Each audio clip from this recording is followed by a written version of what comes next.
잘 사는 인생의 기준이 무엇인지 살펴보았습니다. 잘 사는 인생의 기준의 첫 번째 기준이 뭐였습니까? 하나님과 화목하는 인생. 두 번째는 다른 사람으로 하여금 하나님과 화목하게 하는 인생. 그런 인생이 잘 사는 인생이라고 했는데, 우리가 묵상하는 매일 성경, 지난 금요일부터 요한 1서를 묵상하기 시작했습니다. 그런데 요한 1서에서는 하나님과 화목한 삶에 대해서 조금 다른 표현을 하고 있는데, 그것이 바로 하나님과 사귀는 인생. 하나님과 사귀는 인생.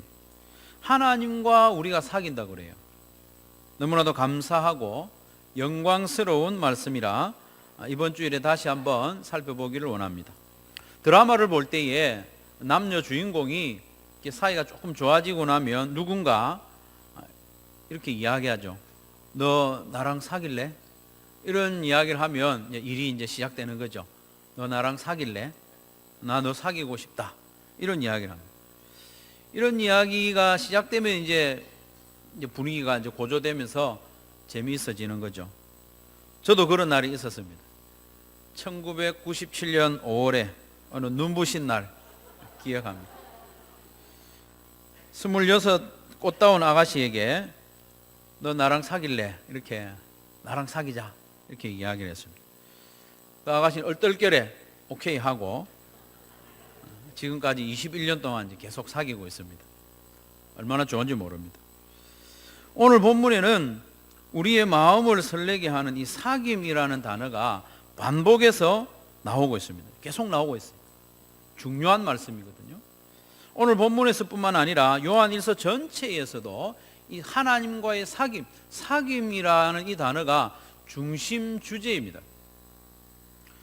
그래서 신대원의 어느 교수님이 이 사귐이라는 주제로 요한 1서를 강해를 했어요. 하면서 사귐의 환희라는 그런 책을 써내기까지 했습니다. 그러면 이 사귐이라는 것은 어떤 의미를 가지는가? 이 사귄다는 말, 사귐이라는 단어는 헬라어로 여러분 귀에 익을 것인데 코이노니아가 바로 사귐입니다. 교제라고도 하기도 하는데요. 그런데 이 코이노니아는 어느 정도 친하게 지내는, 너 나하고 좀 다른 사람보다 좀 친하게 지내는 그 정도가 아닙니다. 코이노니아, 이 사귐은 사람들 사이에서 가장 친밀한 관계를 말합니다. 가장 친밀한 관계. 그러면 우리 관계 가운데 가장 친밀한 관계는 어떤 관계가 있을까요? 부부 관계, 아니면 가족 관계. 이 정도의 관계가 코이노니아, 사귐, 교제를 말하는 것입니다. 그리고 고린도전서 10장 16절 말씀에도 보면 이 사귐에 대해서 참여한다고 표현하거든요. 참여한다. 어디에 참여하는가 하면 예수님의 몸에 참여하는 거예요.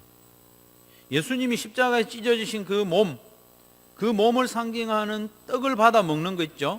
그게 참여하는 거예요. 그리고 예수님의 피를 상징하는 포도주, 그 성찬의 잔에 참여하는 것이 바로 코이노니아입니다. 그래서 코이노니아라고 하는 단어는 뭐 좀 친하게 지내는 그 정도가 아니고 생명을 나누어 가지는 관계, 나에게 가장 소중한 것을 나누어 가지는 관계가 코이노니아, 사귐입니다. 오늘 본문에서 코이노니아라고 하는 이 사귐은 성삼위 하나님의 하나됨, 그것을 말합니다. 3절 말씀에 보면 우리가 보고 들은 바를 너희에게도 전함은 너희로 우리와 사귐이 있게 하려 함이니, 이 사귐은 성도들 간의 사귐이 먼저가 아니고 우리의 사귐은 아버지와 그의 아들 예수 그리스도와 더불어 누림이라고 했습니다. 코이노니아는 성부, 성자, 성령 하나님이 그 하나된 관계, 온전히 하나된 관계가 바로 코이노니아입니다. 그래서 이 코이노니아는 완전히 하나됨, 그리고 생명까지도 나누어 줄 정도의 친밀함, 그게 코이노니아입니다. 그래서 놀랍게도 하나님은 우리에게 그런 사귐을 먼저 제안을 했습니다. 나하고 사귀자는 거예요, 하나님이. 우리 가족 하자는 거예요. 가족. 내가 너의 남편이 되어주겠다. 내가 너의 아버지가 되어주겠다. 너 나랑 가족 하자. 그런 이야기가 바로 오늘 본문 이야기입니다. 그것이 바로 성경 전체의 이야기인데요. 얼마나 영광스럽고 감사한 이야기입니까? 우리가 먼저 하나님께 요구한 게 아니에요. 하나님이 먼저 오셔서 너 나랑 사귀자고 한 거예요. 지난 주간에 세계적으로 화제가 되었던 결혼식이 있죠. 혹시 기억이 나십니까? 인도에 그렇게 큰 부자가 있는 줄 몰랐습니다. 무케시 암바니라는 사람이 딸을 결혼을 시켰죠. 무케시 암바니가 얼마나 부자냐 하면 재산이 52조랍니다. 52조. 어마어마하죠. 1조면 10,000억인데 그게 52번이 있는 거예요.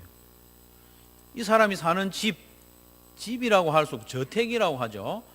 집의 가격이 얼마냐면 2조가 넘는데요. 집이 2조가 넘는데요.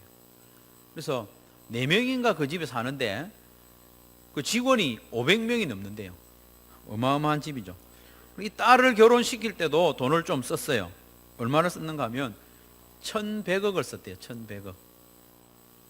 별로 놀라지도 않죠, 그죠? 감이 안 잡히니까. 이걸 보면서 야, 그 집 사이 좋겠다 이런 생각 하신 분 없어요? 횡재했다 그런 생각 하신 분 혹시 있을 수도 있는데 저는 그런 생각 전혀 안 들었습니다. 정말입니다. 여러분, 우리는 인도의 부자 무케시 가문으로부터 청혼을 받은 정도가 아닙니다. 우리는 온 천지 만물을 창조하신 하나님으로부터 너 내 자녀 해라 이런 제의를 받고 초청을 받은 존재들입니다. 여러분 믿으시길 바랍니다. 얼마나 감사한지 모릅니다. 하나님께서는 말로만 그렇게 하신 것이 아니고 하나님이 치를 수 있는 가장 최고의 값을 치르면서 우리와 사귐을 제안했습니다. 1절 2절을 같이 보겠습니다. 1절 2절 같이 읽겠습니다. 시작. 태초부터 있는 생명의 말씀에 관하여는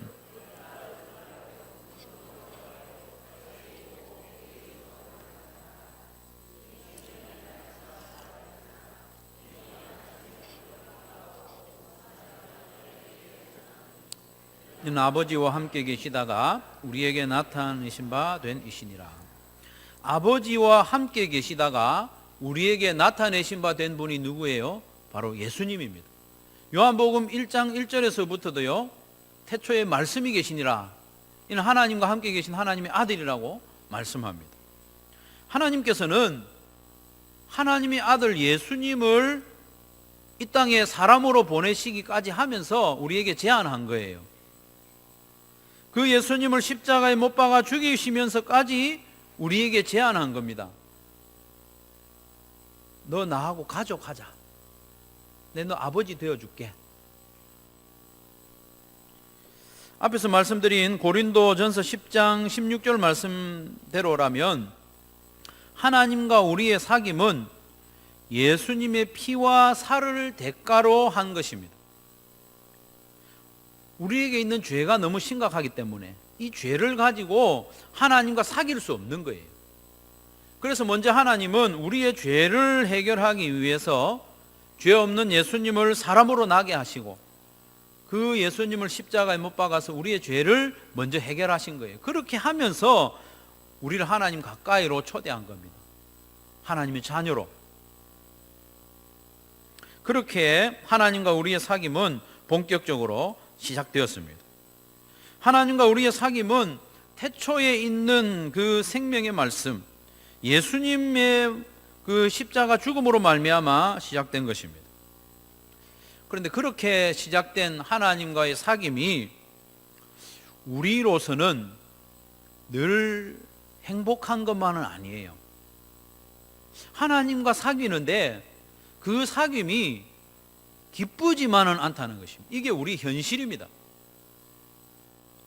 사귀면, 하나님하고 사귀면 늘 행복하고 기쁘고 그럴 것 같은데 사실은 그렇지 못하다는 거예요.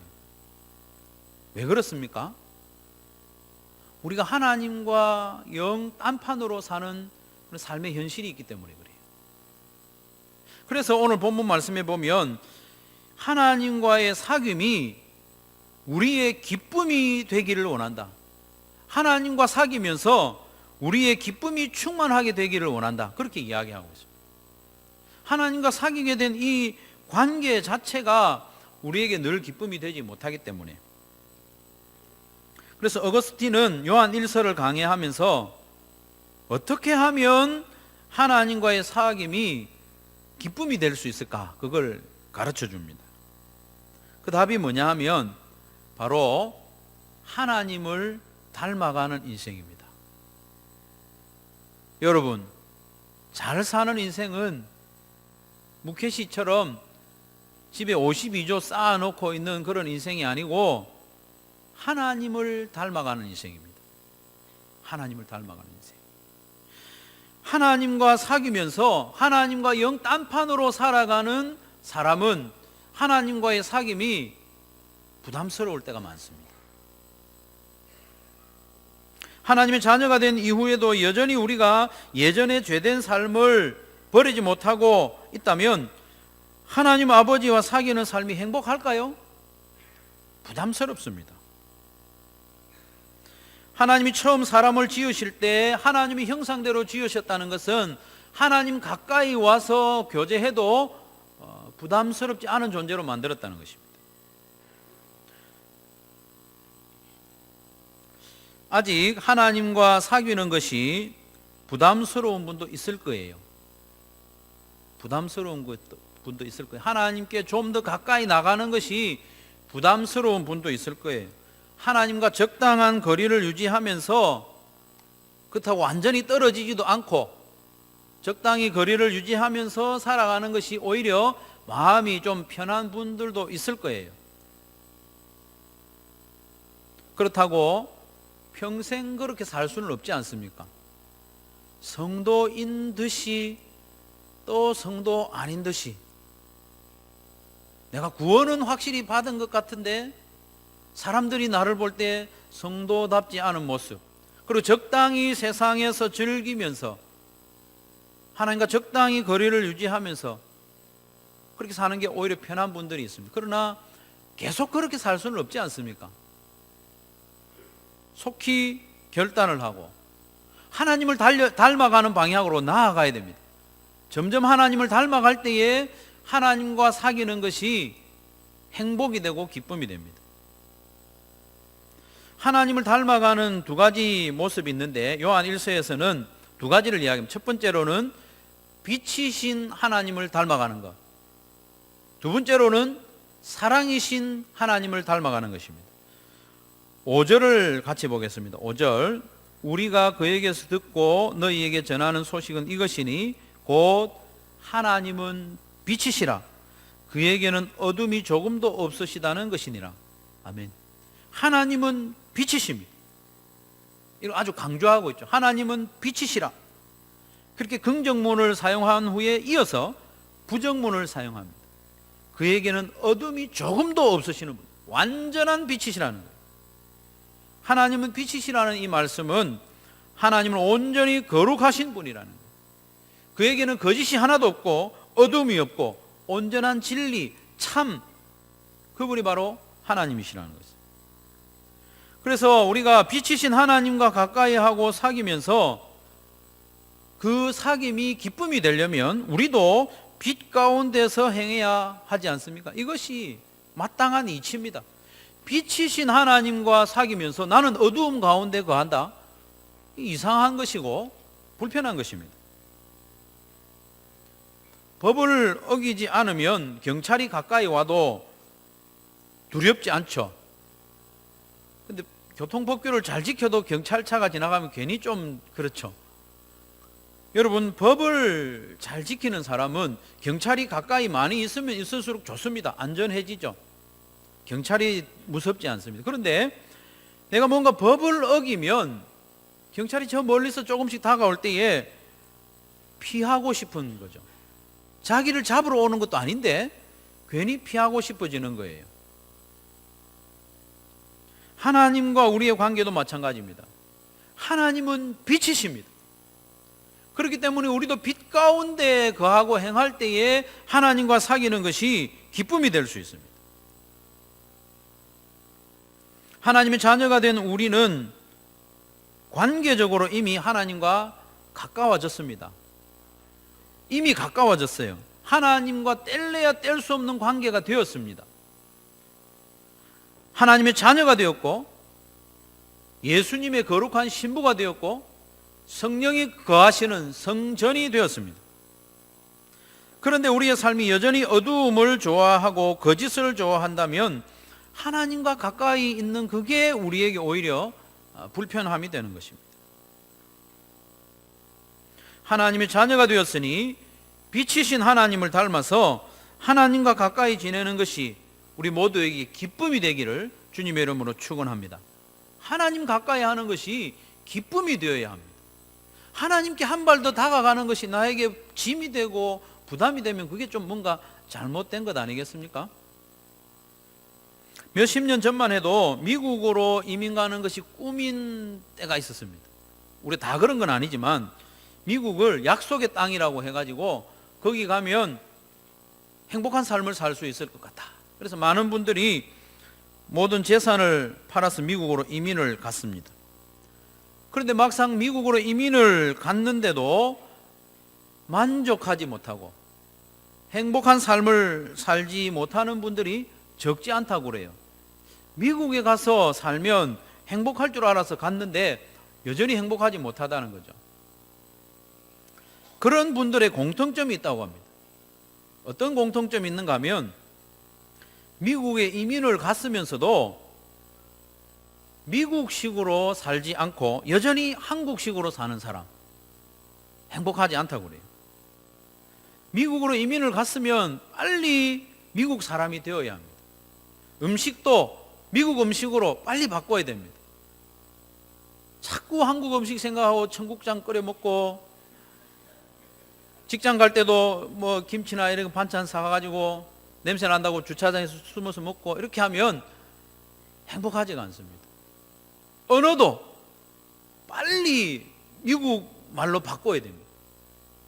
자꾸 한국 드라마 보고 이렇게 하면 미국 생활이 행복하지가 않습니다. 사고방식도 미국식으로 바꿔야 됩니다. 한국에서 살 때는 장유유서, 나이 누가 많은지 그거 계산하고 있고 체면 중요하게 여기고 그런 사고방식을 계속해서 미국에서도 가지고 산다면 그 합리적인 사회에서 행복하지 않은 거예요. 이방인처럼 불편한 겁니다. 마찬가지입니다. 어두움의 종에서 빛의 자녀가 딱 되었지 않습니까? 우리는 이미 되었습니다. 그렇기 때문에 이제는 우리의 빛의 자녀로서 빛 가운데 거하고 빛 가운데서 행해야 합니다. 그럴 때에 빛이신 하나님 앞에 가까이 나아갈 때도 우리가 기뻐할 수 있는 것이죠. 두 번째로 사랑이신 하나님을 닮아가야 하나님과 사귀는 것이 기쁨이 됩니다. 요한일서 4장 8절 말씀에 보면 사랑하지 아니하는 자는 하나님을 알지 못하나니 이는 하나님은 사랑이심이라. 하나님은 사랑이시기 때문에 사랑하지 않는 사람은 하나님을 알지 못하는 사람이래요. 하나님은 사랑이시기 때문에 우리도 사랑 가운데 행할 때에 사랑의 그 하나님과 사귐이 행복하는 거죠. 우리에게 사랑이 많아지면 많아질수록 하나님과의 사귐이 자연스러워지고 기뻐집니다. 하나님은 사랑이신데 내 안에 사랑이 메말라 있으면 하나님 뵙기가 여간 불편하지 않습니다. 그렇지 않겠습니까? 하나님은 사랑이신데 사도행전에 보면 바나바라는 사람이 나와요. 그 사람은 나누어 주기를 아주 좋아합니다. 자기 밭도 팔아가지고요 가난 사람 나눠주는 거예요. 얼마나 기쁜지 몰라요. 근데 만약에 그 아내가 있는데 아내는 그걸 싫어한다고 한번 생각해 보세요. 아내는 다른 사람에게 나눠주는 거 너무너무 아까워해요. 그럼 그 아내가 행복하겠습니까? 행복하지 않는 거예요. 마찬가지입니다. 하나님은 사랑이신데 그와 가까이 지내는 자녀인 우리가 사랑이 부족하면, 사랑이 메말라 있으면 불편한 거예요. 예를 들어서 어떤 친구가 저에게 100만 원을 빌려갔어요. 근데 안 갚아요, 이 친구가. 그래서 길에서 만나가지고 멱살을 잡고 막 흔드는 거예요. 왜 빨리 안 갚냐? 이자 안 줘도 된다. 원금이라도 빨리 갚아라. 막 쥐고 흔들고 있는데 옆으로 누가 지나가요. 누가 지나가는가 하면 얼마 전에 내가 빚진 1억을 딱 탕감해 준 친구가 지나간다고 하면 제가 얼마나 부끄러울까요? 우리는 다 1만 달란트 탕감받은 사람들인데 100데나리온 빚진 자를 멱살을 잡고 흔들면서 감옥에 가두는 그런 모습, 하나님 앞에서 참 부끄러운 모습이죠. 우리가 하나님을 사랑하고 이웃을 사랑하면 할수록 하나님과의 사귐이 기뻐지고 행복해지는 것이죠. 이게 바로 잘 사는 인생입니다. 여러분, 잘 사는 인생은 하나님 닮아가는 인생입니다. 그럴 때 하나님과의 사귐이 행복해집니다. 그런데 요한 1서를 앞으로 쭉 읽어 나가실 텐데 가만히 읽어 가다 보면 빛 가운데 행하는 것하고 그리고 사랑하는 것하고 다른 게 아니고 하나라고 말씀하세요. 빛 가운데 행하는 것은 진리를 행하는 것이라고 오늘 본문 6절과 7절에 말씀하죠.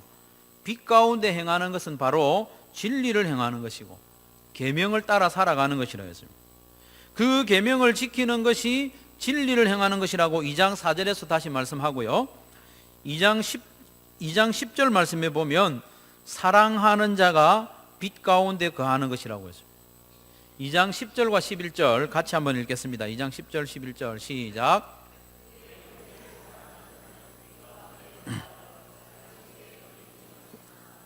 그의 형제를 미워하는 자는 어둠이 있고 또 어두움에 행하며 갈 곳을 알지 못하나니라고 했습니다. 아멘. 여러분, 그의 형제를 사랑하는 자는 어디에 거한다고 했습니까? 빛 가운데 거한다고 했습니다. 반대로 그의 형제를 미워하는 자는 어디에 있다고 했습니까? 어두움에 있다고 했습니다. 빛 가운데 거하고 빛 가운데 행하는 것은 다름이 아니라 형제 자매를 사랑하는 것이라고 분명히 요한일서에서 말씀하고 있습니다. 하나님과의 사귐이 기쁨이 되느냐 기쁨이 되지 못하느냐, 이 문제는 결국 우리가 형제를 사랑하느냐 사랑하지 못하느냐 여기에 달려 있습니다. 하나님과의 사귐이 기쁘지 않는 것은 내가 하나님을 사랑하지 않아서 그런 게 아닙니다.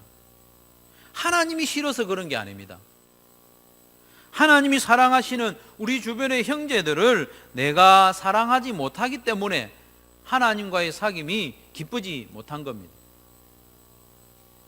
하나님은 그 형제와 자매들을 사랑하는데 내가 그 사람들을 사랑하지 못하니까 이 연결이 되어 있는 하나님과의 사귐이 내게 기쁨이 되지 못하는 것이죠.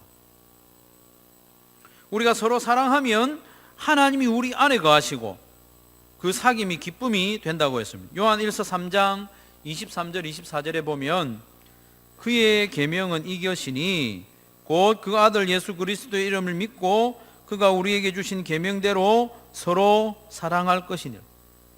그 계명은 우리가 서로 사랑하는 거예요. 그 계명을 지키는 자는, 서로 사랑하는 자는 주 안에 거하고 주는 그의 안에 거하시나니 우리에게 주신 성령으로 말미암아 그가 우리 안에 거하시는 줄 우리가 아느니라고 했습니다.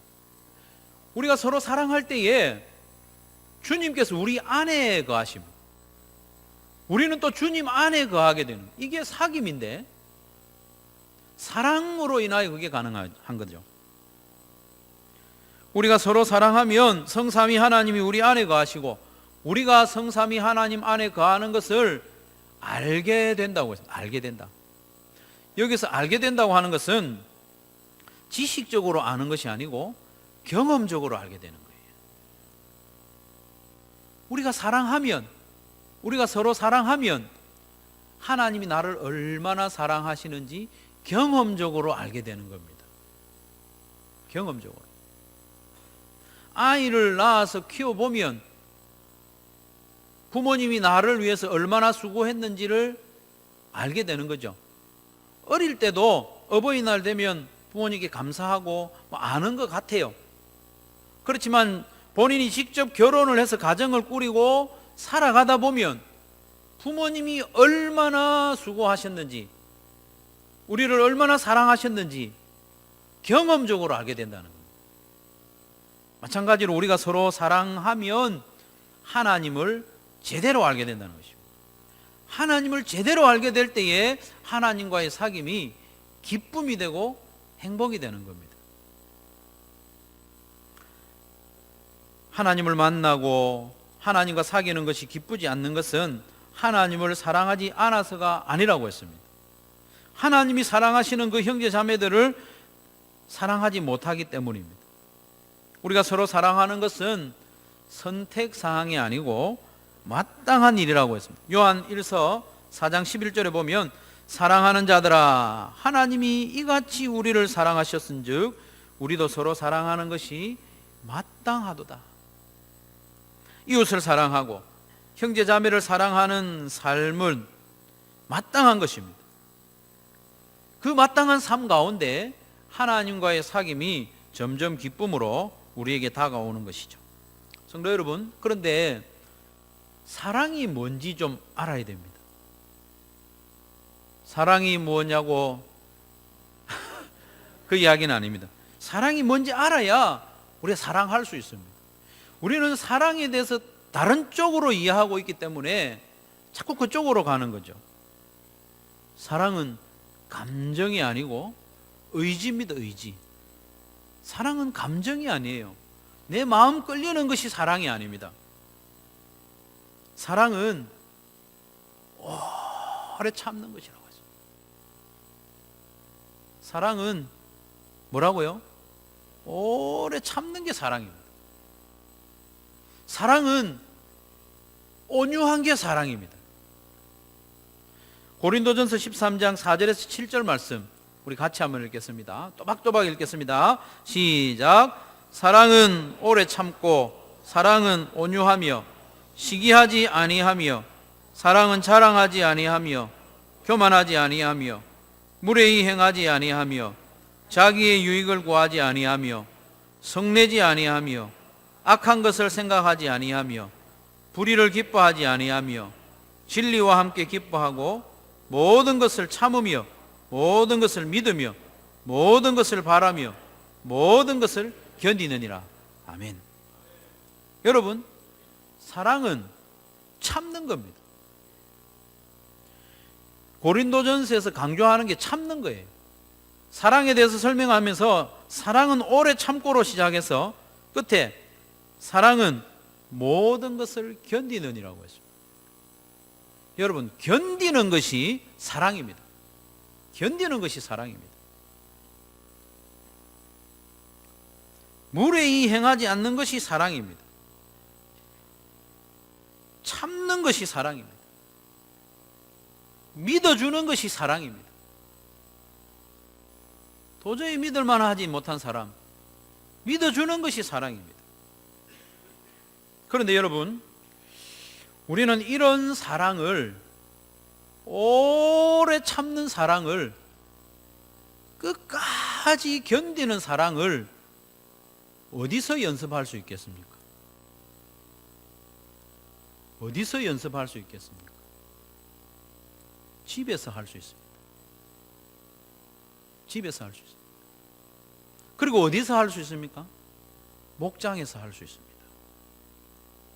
여러분, 오래 참는 것이 사랑인데 이 오래 참는 사랑을 목장에 안 가면 연습할 때가 거의 없어요. 그렇지 않습니까?